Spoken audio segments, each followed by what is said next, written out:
अस्सलाम वालेकुम, welcome back. I am Hussain Sajid और इस वीडियो में हम देखने जा रहे हैं 2015 के past paper BBA 208 visual programming, और इसमें हम इसके लॉन्ग क्वेश्चंस को डिस्कस करेंगे। लॉन्ग क्वेश्चंस क्या था इसके साथ, पहला क्वेश्चन जो है 10 मार्क्स के दो क्वेश्चन है, यानी 5-5 नंबर का ये एक क्वेश्चन है। Write a program that gets a number from the user and display minimum number.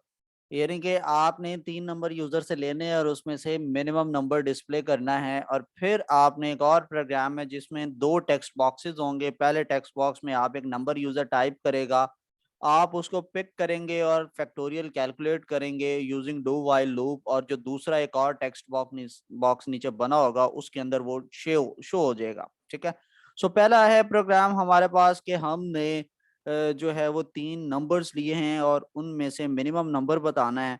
तो हमने सबसे पहले क्या कर दिया, प्राइवेट सब कमांड अंडरस्कोर क्लिक, ये तो हम एज इट इज लिखते ही लिखते हैं। Dim A B C as integer 3 variable लिए। A is equal to input box, enter first number, B is equal to input box, enter second number, and C is equal to input box, enter third number। 3 numbers हमने enter करवा लिए। इसके बाद हम ये test कर रहे हैं कि मिनिमम नंबर वही होता है जो बाकी सबसे छोटा हो। तो हमने देखा A जो है वो B से भी छोटा हो और जो A है वो C से भी छोटा हो। देन हमने क्या प्रिंट करना है कि A is the minimum number. A variable है और बाकी कंकैटिनेशन करके हमने ये स्ट्रिंग डिस्प्ले करवाई है। अगर ये ए बी से छोटा नहीं है या ए सी से छोटा नहीं है, दोनों में से एक भी कंडीशन फॉल्स हुई तो वो ए को छोटा प्रिंट नहीं करेगा। फिर वो एल्स इफ में चेक करेगा, और एल्स इफ में हम देखेंगे अगर ए नहीं है तो शायद बी सबसे छोटा हो। तो हम देखेंगे क्या B is less than A and B is less than C, then वो प्रिंट करे कि B is the minimum number. ठीक है। तब वो हमें डिस्प्ले करे कि जो बी जो है वो सबसे छोटा नंबर है, और एल्स पार्ट में वो सी बताए कि वो मिनिमम नंबर है कि नहीं। तो उसके लिए वो प्रिंट करे जी सी इज द मिनिमम नंबर। ठीक है। तो ये तीन पहले वो इफ के अंदर चेक करेगा, अगर तो स्मॉलर नंबर ए है तो वो ये प्रिंट करेगा एल्स इफ, और एल्स को वो स्किप कर देगा। अगर ये पहली कंडीशन फॉल्स होती है, ए बी से छोटा ना हुआ या ए सी से छोटा ना हुआ, दोनों में से किसी एक से भी छोटा नहीं होता, तो वो इसको नहीं कह सकता ये छोटा नंबर है। फिर वो बी की टेस्टिंग करता है और प्रिंट करता है बी छोटा नंबर है। और अगर बी भी छोटा नंबर नहीं है तो थर्ड टाइम हमें चेक करने की जरूरत ही नहीं है, क्योंकि अगर ना ए छोटा है ना बी छोटा है तो ऑब्वियसली कौन सा छोटा नंबर है, सी। और जो डिफॉल्ट हम रखते हैं कि जब सब कुछ भी ना चले तो ये चल जाए, उस वक्त हम वो एल्स पार्ट पे रखते हैं। दूसरा हमारे पास जो प्रोग्राम है वो हमने दो टेक्स्ट बॉक्सेस के अंदर हमने एक में नंबर इनपुट करवाना है और दूसरे में उसका रिजल्ट शो करवाना है। तो मैंने 3 वेरिएबल लिए N C and F as integer, और सी को भी 1 से स्टार्ट करवा दिया, फैक्टोरियल का एफ 1 से स्टार्ट करवा दिया। सी का वेरिएबल काउंटिंग करेगा हर बार 1 2 3 4 5 6 7 8 के साथ, और फैक्टोरियल में आंसर सेव होगा। एन वो वेरिएबल है जिसमें हमने यूजर से नंबर लेना, और एक टेक्स्ट बॉक्स होगा और उसका डॉट टेक्स्ट होगा। उसमें हमने उसको कहा जी कि वो जो भी उधर उसने टाइप किया होगा वो एन के वेरिएबल में सेव हो जाएगा। और हम वाइल लूप चलाएंगे, डू वाइल लूप। C1 है यानी 1 से स्टार्ट हो रहा है, और कब तक चले, जब तक वो नंबर नहीं आ जाता जो यूजर ने एंटर किया है। यूजर ने सपोज एंटर किया है 5, तो इधर 5 है तो लूप 1 से लेके 5 तक चलेगा। ये वो लाइन है जो फैक्टोरियल कैलकुलेट करती है। राइट साइड पहले चलेगी तो फर्स्ट टाइम इधर लिखा हुआ है एफ मल्टीप्लाई बाय सी, यानी एफ भी 1 है सी भी 1 है, तो पहली दफा 1 1 है और एफ के अंदर 1 सेव हुआ है। और फिर वो जो सी की वैल्यू पहले 1 है उसमें 1 ऐड करके उसको 2 करेगा और उसको सी में सेव कर देगा। लूप दोबारा आएगा, वो चेक करेगा क्या सी की वैल्यू जो कि अब 1 से बढ़ के 2 हो चुकी है वो लेस देन एफ एन के यानी 5 के, कंडीशन ट्रू है। सो इसलिए हमारा ये लूप चलेगा और ये अंदर क्या करेगा, अब एफ की वैल्यू तो पहले 1 थी और सी 2 हो गया इस दफा। तो 2 1 2, अब एफ की वैल्यू 2 बन गई और सी जो है वो 2 से इंक्रीज होके 1 ऐड होके 3 बनता है। और फिर वो कंडीशन चेक होती है क्या ये 3 लेस देन है 5 के, 5 में एन है। तो वो फिर आता है एफ में 2 था अब और सी 3 है, 2 3 6, एफ में अब 6 आ गया और सी जो है ये 4 बन गया। दोबारा आता है वो सी 4 जो है 5 से छोटा होता है तो कंडीशन ट्रू है। फिर वो एफ में जो कि पहले 6 था और इसमें उसने 4 लिया, 6 4 24 करके वो एफ में सेव कर देता है और सी की वैल्यू को 5 बना देता है। लूप दोबारा चलता है। 5 अब 5 से छोटा तो नहीं है लेकिन 5 के इक्वल है, सेकंड वाली कंडीशन ट्रू है। फिर वो चलेगा, एफ में 24 सेव था अब तक और ये 5 आया और ये मल्टीप्लाई होके 120 बनेगा और सी 6 हो जाएगा। लूप दोबारा आएगा, 6 5 से छोटा नहीं होता तो ये कंडीशन फॉल्स है तो ये लूप चलेगा ही नहीं और ये लूप एग्जिट हो जाएगा।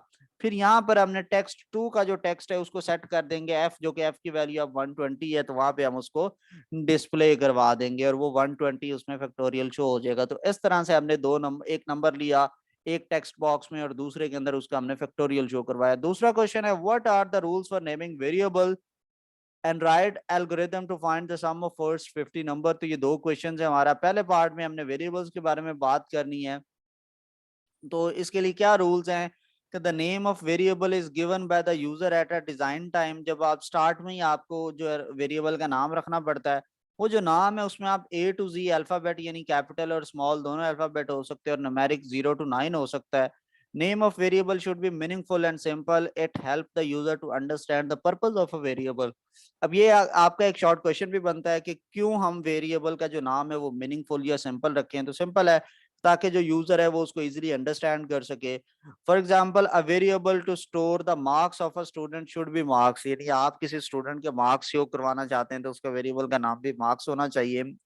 और फिर इसमें क्या और वेरिएबल्स हैं कि ये प्रॉपर जो है ये 8-10 रूल्स हैं कि वेरिएबल के नेम मैक्सिमम 255 कैरेक्टर हो सकते हैं।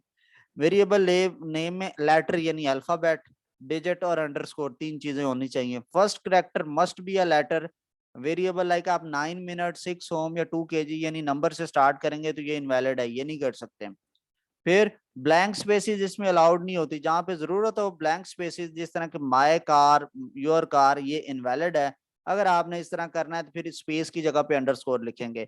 Both upper and lower case are allowed in variable name, लेकिन starting with lower case is the most common practice in programming. Reserve word यानी कीवर्ड आप यूज नहीं कर सकते और ये हर वेरिएबल एक ही डेटा टाइप के लिए डिक्लेयर हो। ऐसा नहीं है कि वेरिएबल का नाम एक ही है लेकिन दो अलग अलग डेटा टाइप के साथ आप लिखेंगे, ये अलाउ नहीं है। अब मार्क्स है तो ये एक वैलिड वेरिएबल नेम है। सब वन, M1 M2 इस तरह का नाम भी वैलिड है। दो नाम है जिसमें अंडरस्कोर है, ये भी वैलिड है और इस तरह से आप इसके वेरिएबल्स के नेम रख सकते हैं। फिर आता है एक और प्रोग्राम है कि 1 to 50 तक का आपने टोटल लेना है। तो आपने एक वेरिएबल बनाया टोटल का और उसको 1 से स्टार्ट करवा दिया, एक लूप चलाया 1 से 50 तक, और आई में पहले 1 है, फिर इंक्रीज होके आई में 2 होगा, फिर 3 होगा, फिर 4 होगा, फिर 5 होगा। तो हमने ये फार्मूला लिखा total is equal to total plus I. पहली दफा टोटल में 1 है तो यहाँ से जो हमारे पास जो आया है वो ये 1 उसमें वो ऐड हो जाएगा, फिर 2 फिर 3 फिर 4, बल्कि इसको टोटल को जो है हम 1 की बजाय हम 0 से स्टार्ट करवाएंगे। ठीक है, तो पहली दफा टोटल में सम कुछ भी नहीं है, पहला नंबर 1 आया और वो 1 उसके टोटल के 0 में ऐड होता है, आंसर 1 आता है तो टोटल में 1 सेव होता है। फिर आई की वैल्यू 1 से 2 होती है तो 2 जो है वो टोटल के पिछले वेरिएबल में सेव होगा। पहले 1 था टोटल में तो इसमें आई 2 आया तो ये टोटल 3 बन गया। फिर आई की वैल्यू भी 3 होती है, टोटल में भी 3 था तो टोटल में 6 बन गया। फिर आई 4 हुआ, टोटल में पहले 6 है तो 6 + 4 10, टोटल के वेरिएबल में 10 सेव हो गया। फिर आई 5 है तो 10 + 5 15, टोटल में इस तरह से 1 बाय 1 ये करता जाएगा और एंड पे आपने प्रिंट करवा देना है कि sum of first 50 number is this. फिर एक थर्ड प्रोग्राम है write a program that should accept the obtain marks in the examination and it should then calculate the percentage and assign a grade to a student.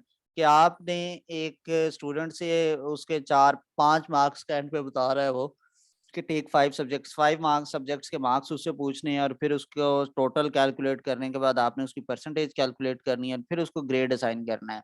और आपने क्या क्या show करना है कि हर सब्जेक्ट के मार्क्स, टोटल परसेंटेज और grade show करना है। और ये क्राइटेरिया है, यानी A+ ग्रेड है अगर उसकी परसेंटेज आती है 80 या 80 से ऊपर, ए ग्रेड आएगा अगर 70 से ऊपर है, बी आएगा 60 या 60 से ऊपर है, सी आएगा 50 या 50 से ऊपर है, डी आएगा 40 या 40 से ऊपर है, और लेस देन, ये 45 नहीं है, मेरी टाइपिंग मिस्टेक है, लेस देन जो 40 आता है तो फिर हम उसको क्या लेंगे, एफ ग्रेड। तो सबसे पहले आपको ये प्राइवेट सब कमांड अंडरस्कोर क्लिक आपको पता है एज इट इज होता है। Dim M1 M2 M3 M4 M5 5 variable हैं जिसके अंदर मैं सब्जेक्ट्स की इनपुट दूंगा और ये x है जिसमें परसेंटेज लूंगा। ठीक है, M1 is equal to input box enter marks of subject 1 और वो एंटर हो जाएंगे। फिर इस तरह से सब्जेक्ट 2 4 3 4 5 5 सब्जेक्ट्स के मैं ये इनपुट ले रहा हूँ। फिर लिखा है x इज इक्वल टू पहले M1 M2 M3 M4 M5 को ऐड करूंगा, जो भी आंसर आएगा 5 सब्जेक्ट हैं तो 500 पे डिवाइड कर दूंगा और परसेंटेज के लिए 100 से मल्टीप्लाई करवा दूंगा। अब उसके मैंने मार्क्स को प्रिंट करना है तो मार्क्स ऑफ सब्जेक्ट 1 है और वो M1 में सेव है तो ये बीच में ये कंकैटिनेशन के बाद M1 फिर M2 M3 M4 M5 लिख देंगे और इस तरह से, और ऑलरेडी परसेंटेज एक्स में कैलकुलेट हो चुकी, तो यहाँ पे हमने परसेंटेज रख दी। अब उस सिनेरियो के अकॉर्डिंग इफ वो जो परसेंटेज है एक्स में सेव है वो ग्रेटर देन और इक्वल टू 80 है, तो फिर वो प्रिंट करेगा ए प्लस ग्रेड। अगर वो परसेंटेज 70 या 70 से ऊपर है तो प्रिंट करेगा B grade, A grade. Else if में अगर वो परसेंटेज 60 से ऊपर है या 60 है तो वो बी ग्रेड प्रिंट करेगा। अगर वो 50 या 50 से ऊपर है तो सी ग्रेड, 40 या 40 से ऊपर है तो डी ग्रेड, एल्स में वो एफ ग्रेड प्रिंट कर देगा। तो इस तरह से हमारा ये क्वेश्चन सॉल्व हो गया। आपको कोई भी क्यूरी हो तो आप ये व्हाट्सएप नंबर पे कर सकते हैं मेरे साथ बातचीत, और इसके अलावा आप मेरा यूट्यूब चैनल भी लाजमी सब्सक्राइब कीजिए। आपको कोई भी क्वेश्चन हो तो आप पूछ सकते हैं। इंशाल्लाह आपसे अगली वीडियो में मुलाकात होगी, तब तक अपना ख्याल रखिएगा। अल्लाह हाफिज। अस्सलाम वालेकुम, welcome back. I am Hussain Sajid, और इस वीडियो के अंदर हम देखने जा रहे हैं बीबीए 208 इसके 2017 के लॉन्ग क्वेश्चन पास्ट पेपर्स में से। इस साल जो पहला लॉन्ग क्वेश्चन है, write a program that input a number from the user in a text box and display the factorial of a number using do while loop in another text box. तो हमने सबसे पहले इसमें तीन variables लेंगे, N, C and F. और N हमारा number के लिए होगा जो हम यूजर से इनपुट लेंगे, और सी हमारा काउंटिंग करेगा, और एफ के अंदर फैक्टोरियल सेव होगा। सी और एफ को आपने 1 से स्टार्ट करवा दिया। N is equal to text one. Basically इस तरह से आप टेक्स्ट बॉक्स से जो है वो इनपुट लेते हैं, टेक्स्ट बॉक्स में जो लिखा होगा वो एन का वेरिएबल पिक करके उसमें सेव कर लेगा। और वाइल का लूप चलाते हैं, सी इज लेस देन और इक्वल टू एन है, एन नंबर होगा और सी 1 है फर्स्ट टाइम। तो वो करेगा क्या, सपोज आपने नंबर एंटर किया 3, तो वो 3 का फैक्टोरियल कैलकुलेट करेगा। और फैक्टोरियल कैसे आता है, 1 से स्टार्ट होके 3 तक सारे नंबर्स को आपस में मल्टीप्लाई करवा दें। तो किसी भी नंबर का फैक्टोरियल हो तो 1 से स्टार्ट होके उस नंबर तक सारे बीच में जो नंबर्स आते हैं उनको आपस में मल्टीप्लाई करवा दें। इस तरह से उसका जो फैक्टोरियल है वो कैलकुलेट हो जाता है। Do while C is less than और इक्वल टू एन, ये हमारी कंडीशन है। फर्स्ट टाइम सी भी 1 है, एफ भी 1 है, तो सी और एफ मल्टीप्लाई होके 1 1 सा 1, एफ में 1 ही रहेगा। फिर सी की वैल्यू 1 से इंक्रीज करके 2 हो जाएगी। एफ 1 था, सी 2 है, तो 2 3 2 1 सा 2, एफ में 2 चला गया। फिर सी की वैल्यू 3 बन गई, और एफ जो था वो 3 2 सा 6, और इस तरह से एफ में 6 आ गया। तो 3 का फैक्टोरियल 6 होता है, और वो उसको हम इस तरह से नीचे डिस्प्ले करवा देंगे। इसके अलावा फिर आगे नेक्स्ट क्वेश्चन है, write a program that should accept the obtained marks of 5 subjects of a student in an examination, then calculate the percentage and assign a grade to the student, display marks in each subject, total percentage and grade, और उसका ये नीचे criteria हमें given है।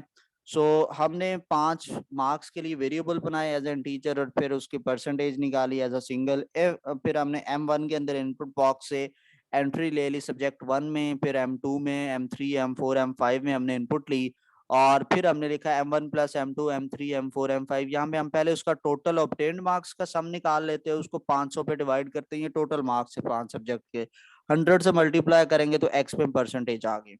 फिर हमने लिखा marks of subject 1, marks of subject 2, marks of subject 3, marks of subject 4, तो 5, और इस तरह से हमने पांचों सब्जेक्ट के मार्क्स को डिस्प्ले करवा दिया, और फिर परसेंटेज को प्रिंट करवा दिया। इफ परसेंटेज 80 से ऊपर है तो फिर हमने कहा जी आपका ए ग्रेड है, ए प्लस ग्रेड है। अगर परसेंटेज जो है वो एक्स में सेव है, L save percentage is greater than 70, then print A grade, यानी ए ग्रेड आपका आया है। अगर वो पहले वाला ए प्लस ग्रेड आ जाता है फिर ये कुछ भी प्रिंट नहीं होगा, ये सारा वो स्किप कर जाएगा। अगर ये नहीं आता फिर वो सेकंड वाले को चेक करेगा, और एलसिफ में वो ए ग्रेड को देखेगा, फिर एलसिफ में बी सी डी और इस तरह से एफ ग्रेड तक। तो ये हमारा इस तरह से वो प्रिंटिंग कर देता है। तीसरा क्वेश्चन है, what are the rules of naming variables and write an algorithm to find the sum of first 50 number. तो सिंपल है, वेरिएबल्स के जो नेम है वो डिजाइन टाइम यानी स्टार्टिंग में ही आपको क्लियर करने होते हैं, और इसके अलावा उसमें अल्फाबेट्स हो सकते हैं, डिजिट्स हो सकते हैं। और name of variable should be meaningful and simple and it help the user to understand the purpose of, यानी वो आसान होना चाहिए और सिंपल होना चाहिए, और उसका मतलब इतना इजी हो कि देखने वाला ये गेस कर सके इसमें क्या सेव होगा। लाइक आप इसके अंदर फिर जो है स्टूडेंट के मार्क्स सेव करने हैं तो आप उसका वेरिएबल का नाम मार्क्स रखें। आपने स्टूडेंट की एज सेव करनी है तो उसका नाम एज रखें। सो वेरिएबल नेम में कंसिस्ट मैक्सिमम 255 करेक्टर। इसके अलावा उसमें अल्फाबेट, डिजिट और अंडरस्कोर हो सकता है। फर्स्ट करेक्टर जो है वो लेटर होना जरूरी है। आप पहले करेक्टर को 9 मिनट 6 ओम 2 kg ये नहीं रख सकते, ठीक है। यानी नंबर शुरू में नहीं होना चाहिए, अल्फाबेट होना चाहिए, लेटर होना चाहिए। फिर ब्लैंक स्पेसेस अलाउ नहीं, like my war, your car, इसके अंदर स्पेस है, स्पेस नहीं आप दे सकते। Both upper and lower cases are allowed in variable names, यानी अपर और लोअर दोनों केसेस आपको कर सकते हैं, लेकिन जो लोअर केस है वो ज्यादा एक्सेप्टेबल है, मतलब कि वो ज्यादा अच्छा समझा जाता है। रिजर्व वर्ड यानी कीवर्ड आप यूज में नहीं कर सकते। और वेरिएबल नेम जो है उसको एक ही डेटा टाइप के साथ बनाना है, ऐसा नहीं कि मार्क्स इंटीजर में भी बना दे और मार्क्स सिंगल में भी बना दें। तो ये कुछ एग्जांपल्स हैं। और फिर हमें दूसरा पार्ट इसमें कहा गया है कि 50 नंबर्स हैं और उसका टोटल लें। तो टोटल हमने एक वेरिएबल एज एन इंटीजर ले लिया, उसको 0 से स्टार्ट करवा दिया, फॉर का लूप चलाया 1 to 50 और इसमें लिख दिया total is equal to total plus I. पहली दफा आई की वैल्यू 1 है, आई 1 और टोटल 0 है, तो ये ऐड होके 1 होगा, तो टोटल की वैल्यू 0 से चेंज होके 1 बन गई। दूसरी दफा आई 2 है, आई की वैल्यू हर बारी एक इंक्रीज करती है, तो आई 2 है और टोटल अभी तक 1 नहीं है, तो 1 + 2 3, टोटल में 3 सेव हो गया। अब आई भी 3 बन गया, तो 3 + 3 6 हो गया। अब आई 4 बना, 4 + 6 10 हो गया। इस तरह से टोटल में ऐड होता जाता है। और फिर जो है वो सम ऑफ 50 करेक्टर हम लूप खत्म होने के बाद उसको प्रिंट करवा देते हैं, और ये टोटल का वेरिएबल और इस स्ट्रिंग के बीच में कंकैटिनेशन आ गई। आई होप आपको बड़े अच्छे से समझ आया होगा। आपकी कोई भी क्वेश्चन हो तो आप इस नंबर पे व्हाट्सएप कीजिए, फेसबुक पेज है, इंस्टाग्राम पेज है और यूट्यूब चैनल है, इनके थ्रू आप किसी भी के थ्रू मेरे से कांटेक्ट कर सकते हैं। कोई भी क्वेश्चन हो तो आप पूछिए। इंशाल्लाह आपसे अगली वीडियो में मुलाकात होती है। अपना ख्याल रखिएगा। अल्लाह हाफिज।